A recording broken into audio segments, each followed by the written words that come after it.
Hola, ¿qué tal? Bienvenidos una vez más a Conclusión TV. En esta oportunidad vamos a dar inicio nuevamente al ciclo sobre crianza respetuosa, un espacio que durante varias emisiones tratamos de confluir diferentes aspectos de la crianza en diferentes edades, siempre desde el respeto, desde el contacto.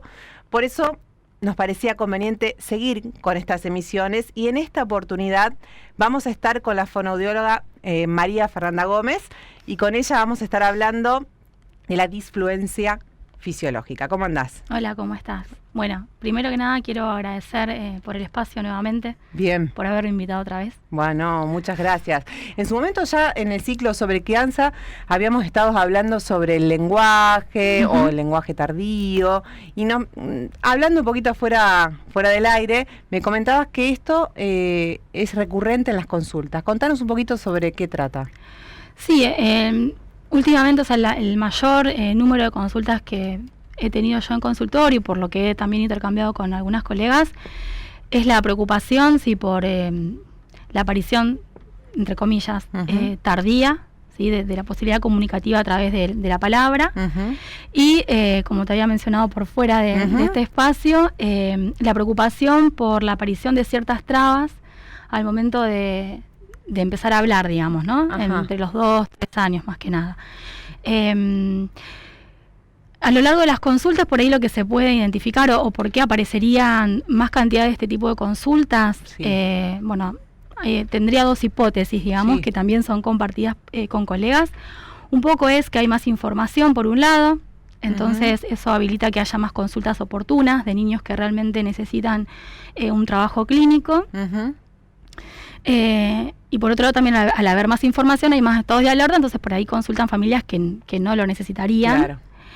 Y dentro de los casos o situaciones donde por ahí más se necesita, aparece como el uso por ahí en forma, no sé si decir indiscriminada, pero sí bastante constante de dispositivos tecnológicos, sobre todo lo que es la tablet y el celular, que vendrían a estar ahí como interfiriendo un poco el encuentro interpersonal, digamos, que es tan importante a la hora de que un niño aprenda y se apropie de la lengua. Bien, cuando decimos de disfluencia es, digamos... Sí, ahí estaríamos hablando de otra cosa, digamos. O sea, la disfluencia, se denomina disfluencia precisamente a la pérdida de la fluidez de la palabra. Bien. ¿Sí? Que generalmente suelen ser trabas al inicio o en el medio de una emisión lingüística verbal. Bien.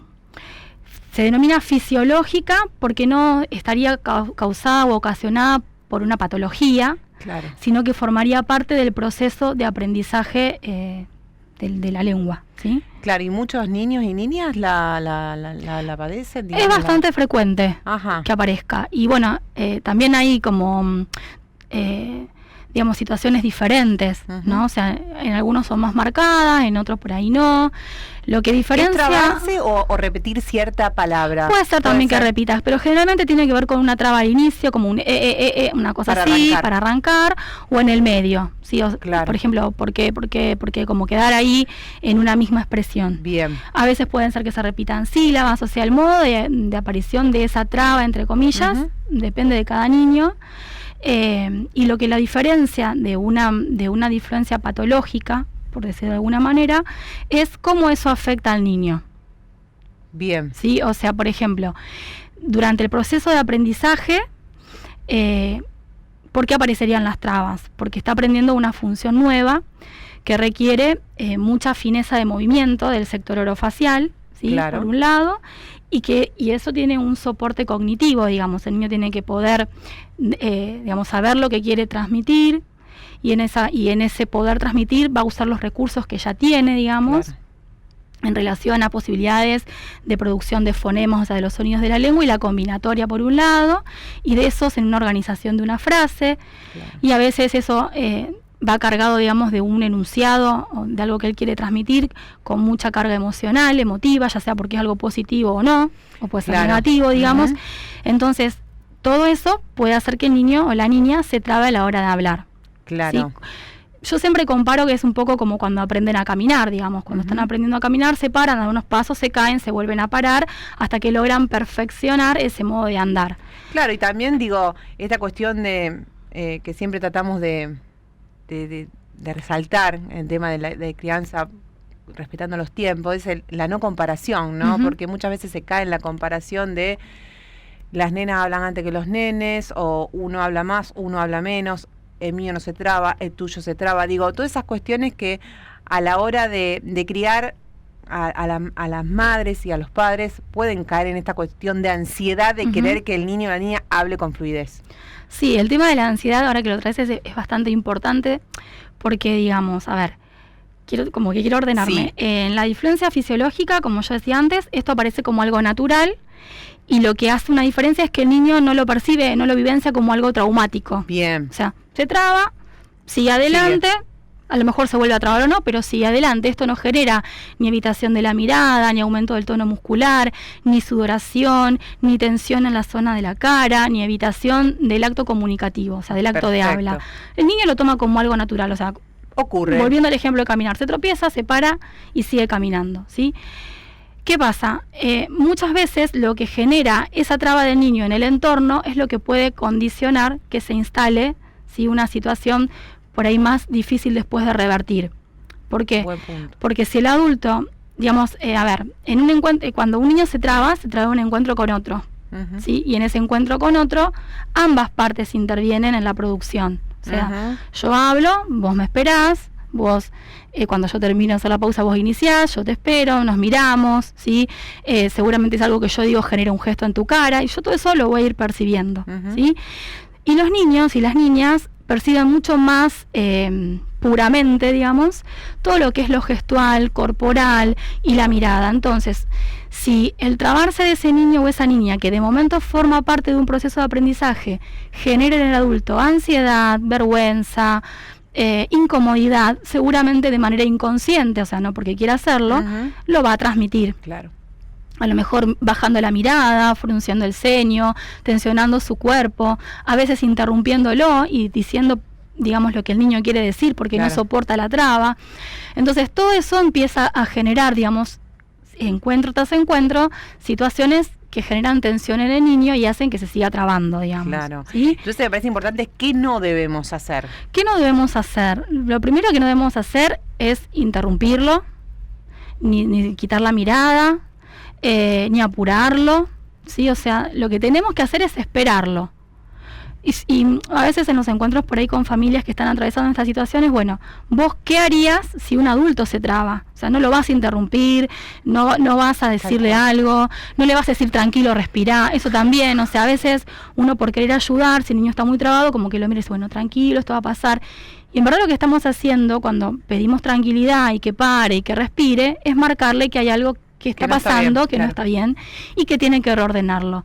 Si nosotros empezamos a tomarlo de una manera más natural y como que esto va a pasar, el niño no va a sentir que lo que le está sucediendo es algo que está mal, digamos. Claro. Entonces lo que tendremos que hacer es eso, es poder sostener el encuentro comunicativo, digamos, desde lo corporal, desde la mirada, desde la espera, desde la disponibilidad a la escucha. En todo caso, si ese niño se trabó mucho, lo que podemos hacer es, bueno, después, una vez que terminó, devolverle de una manera bien formulada lo que nos quiso decir. Está bueno. O sea, como un espejo, ¿no? Yo siempre digo que nosotros vendríamos a ser como un espejo. No corregimos, no decimos, no se dice así, o no, está mal lo que dijiste, sino que decimos, vos entonces me dijiste tal cosa. No sé si me explico. Perfectamente. Un poco por ahí iría. Claro, no, me parece muy interesante el punto también que traías al inicio. El acceso a las pantallas, a esta cuestión de la tele, la tablet, el celular, esta vorágine de imágenes, ¿no? Imágenes y de cosas que quizás el niño o la niña no está preparado todavía para recibir. Y digo, todo ese caudal de información, ¿cómo la procesa un niño o una niña, ¿no? Y después quizás hasta también eso le imposibilita o desarrollarse con fluidez en el lenguaje también, digo, como en otros aspectos también. Sí, el tema de las pantallas, bueno, no soy antipantalla, digamos, mis hijos usan dispositivos. Sí, me parece importante que antes de los 3 años, si se pueden evitar mejor, en caso que uno las ofrezca, que sea, digamos, en compañía de una persona adulta que pueda organizar lo que está sucediendo, poniendo palabras, digamos, y poniendo un coto también, ¿no? durante el primer año de vida directamente diría que no, pero he visto, digamos, situaciones en donde se presentan videos y demás. ¿Y por qué? O sea, ¿por qué no? Porque durante los 3 primeros años de vida, los niños están en lo que se denominaría un periodo crítico de todas sus funciones cognitivas, psicomotrices. Entonces, necesitan, digamos, más que nada el contacto con otro. O sea, lo que un niño necesita es encontrarse con otro. Cuanto más pequeño es, mayor contacto visual, corporal, más sostén de palabra, y a medida que el niño va creciendo, va explorando el mundo, eso va cambiando, y inclusive se van incorporando, digamos, nuevos interlocutores e interlocutoras que van también enriqueciendo la posibilidad de aprendizaje.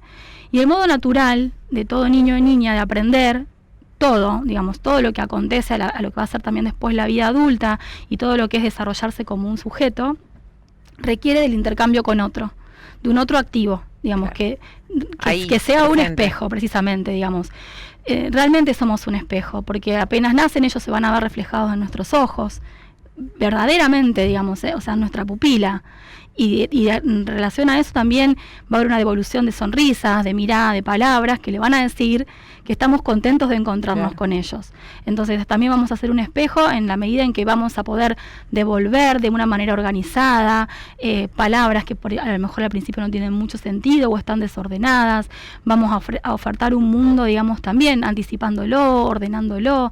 Ellos, digamos, van a conocer el mundo primero a través de nosotros, y a medida que se vayan separando van a ir haciendo su propia experiencia, pero siempre sostenido por nosotros.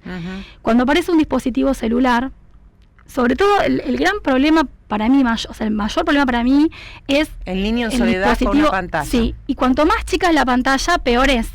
¿Por qué? Porque una pantalla grande, o sea, por ejemplo, un televisor, tiene más campo visual, permite más que otro se pueda meter. Cuanto más pequeño es el dispositivo, más se acota el espacio, digamos, ¿no? Y el centro de atención también.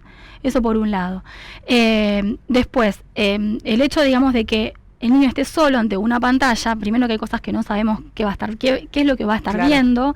A veces están viendo videos en inglés, o sea, he acompañado niños que por ahí no pueden decir mamá, dame agua, pero pueden contar hasta, no sé, hasta 20 en inglés, o saben todos los colores en inglés.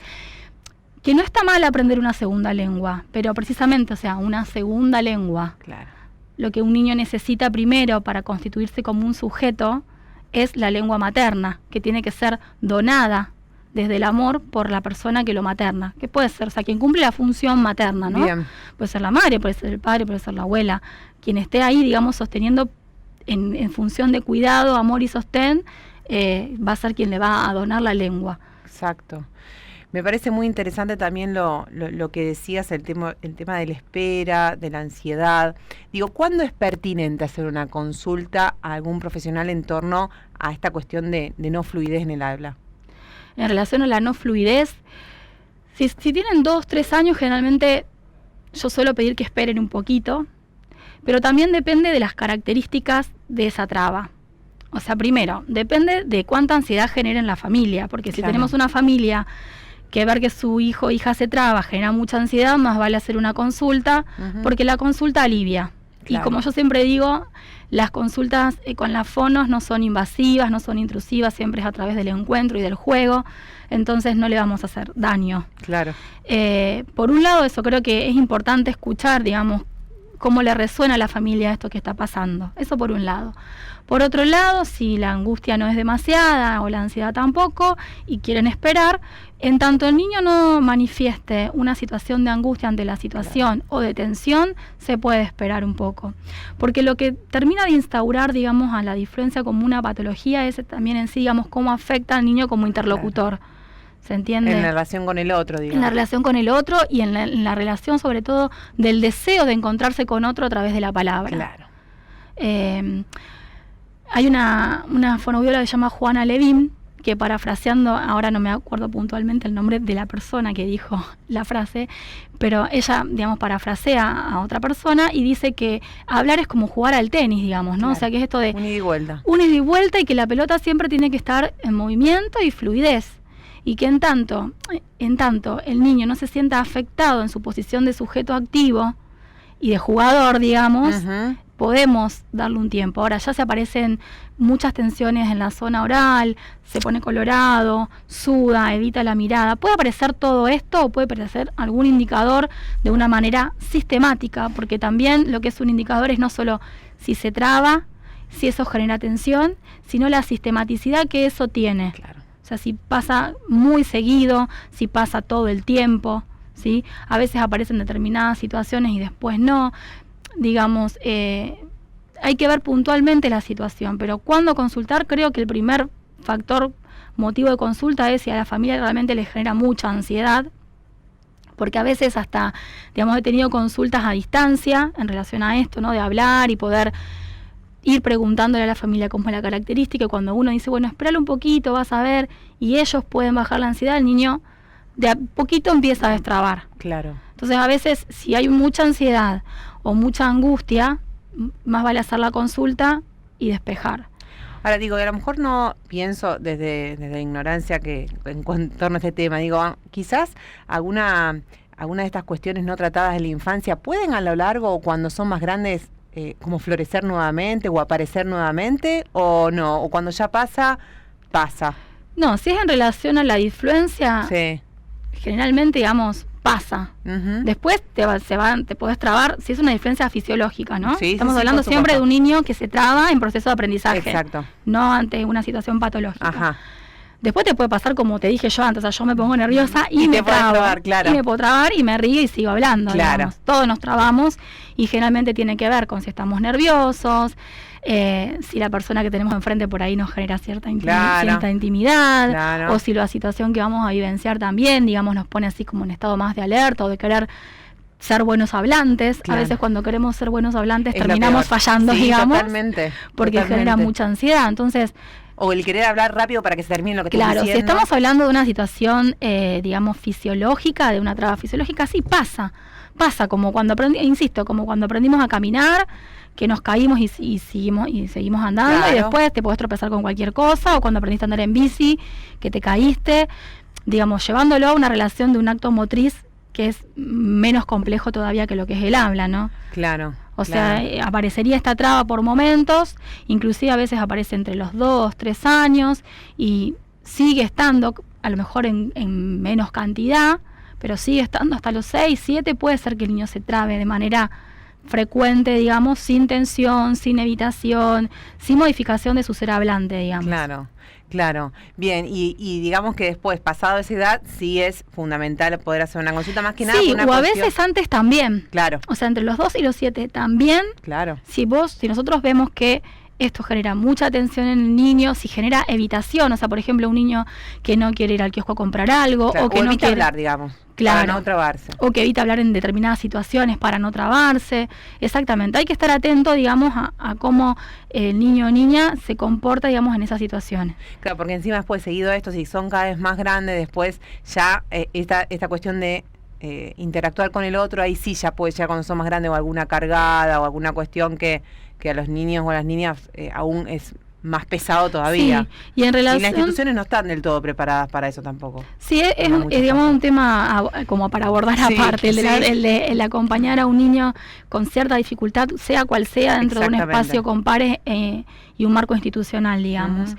Pero sí me parece importante remarcar que en cualquier encuentro comunicativo, bueno, y ahora puntualmente hablando de la disfluencia fisiológica, es fundamental el rol del adulto. Exacto. O sea, cómo el adulto se va a posicionar ante esta aparición. Porque además no solo tiene que ver con lo que pasa, digamos, en el contexto familiar más íntimo, o sea, mamá, papá, hermanos, hermanas, sino también en la familia ampliada. A veces papá, mamá están tranquilos, acompañan, digamos, al niño no parece afectarle, digamos, pero en una reunión ya, viste, alguien le dice o alguien le dice el tarta o esas cosas, o porque se traba, o le hacen un chiste porque papá lo empiezan a molestar, o empieza a haber, digamos, como mucha atención por parte del entorno de cuándo se traba, cuándo no se traba, y esto se dice, ¿viste, te trabaste o no te trabaste? O muy bien que no te trabaste. Claro. Mismo, entonces, o sea, no es hacer de cuenta que no pasa nada, porque no vamos a mentir, digamos, o a evitar que claro. es lo que está aconteciendo, sino no poner el acento ahí, claro. sino en todo lo que el niño ha aprendido y está pudiendo, y que este tropezarse forma parte de ese aprendizaje. Claro. Claro, me parece fundamental y obviamente marcándolo en lo que es el ciclo sobre crianza respetuosa, no es el acompañar, ¿no? El acompañar desde respetar los tiempos, y creo que eso es lo fundamental. No sé si algo más que te haya quedado como para que sea importante y que se nos haya escapado. Una cosa más, porque hicimos mención al uso de dispositivos por parte de los niños, y también, bueno, como adulta usuaria también me hago responsable de que a veces sucede, de cuando le vamos a hablar con un niño, tratar primero de poder posicionarnos a su altura, digamos, no hablar desde arriba, de poder mirar cara a cara, digamos, no estar hablando con ellos y respondiendo a un mensaje por celular, inclusive si podemos dejar el dispositivo y abocarnos a escuchar lo que nos quiere decir, mejor, o si es muy urgente lo que estamos haciendo, por decirle, bueno, aguardame por favor a que yo termine de hacer esto y te presto la atención que necesitas, digamos. Pero también me parece que a la hora de hablar de dificultades en el aprendizaje y en la apropiación de la lengua, o también en el perfeccionamiento, digamos, de lo que es el habla, nosotros tenemos una responsabilidad. La primera es de ser el sostén, la compañía y también el modelo. Entonces, el modelo en el sentido de que si yo después te voy a pedir a vos que me hables cuando te miro, que dejes el celular para comer o demás, podamos ser también nosotros el modelo. Lo digo y también lo digo en general y me lo digo porque, digamos, una cosa, bueno, soy yo como fono, otra cosa también soy como mamá o como amiga y muchas veces no sucede, digamos. Entonces, poder estar ahí atentos a esto que nos está invadiendo, que cada vez pasa a formar como... ser parte, digamos, como un miembro más de la familia, digamos. Entonces, bueno, poder poner atención también en nosotros, no solo en reducir o en acompañar cuando un niño está con una pantalla, sino también, bueno, a ver qué hacemos nosotros con eso. Perfecto. Bueno, muchas gracias, Fernanda, por siempre ser tan explicativa, y obviamente nos vamos a encontrar porque el lenguaje acarrea un montón de cosas, da para mucho. Exactamente. Muchas gracias por acompañarnos. Gracias a vos, gracias a todos. Bueno, muchísimas gracias y nos vamos a encontrar próximamente en otra emisión de Crianza Respetuosa. Hasta luego.